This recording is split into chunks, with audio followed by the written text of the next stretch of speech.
From the halls of Montezuma to the shores of Tripoli.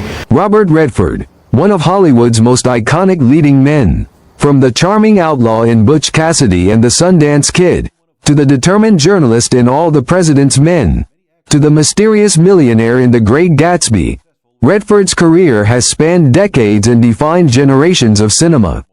But while audiences have admired his classic performances, there's another fascinating story hiding behind the spotlight, the story of his paycheck. How much did Redford earn back when he was just breaking into Hollywood?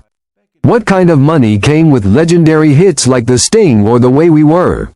And how did his pay evolve as he transitioned from actor to director, and eventually to one of the most respected figures in the film industry? Today, we're putting a number on the legend. From humble beginnings to becoming one of the most bankable stars of the 70s and 80s, Redford's career isn't just about critical acclaim and box office success.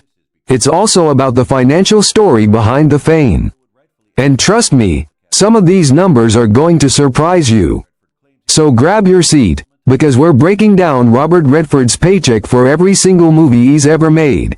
And when you hear what he earned for his career-defining hits, you'll see just how much Hollywood valued the golden boy of American cinema. But before we jump into the big money blockbusters, let's take it back to where it all began. The early years, when Robert Redford was just another struggling actor trying to make a name for himself. His first paychecks might seem small compared to what came later, but they lit the path to stardom.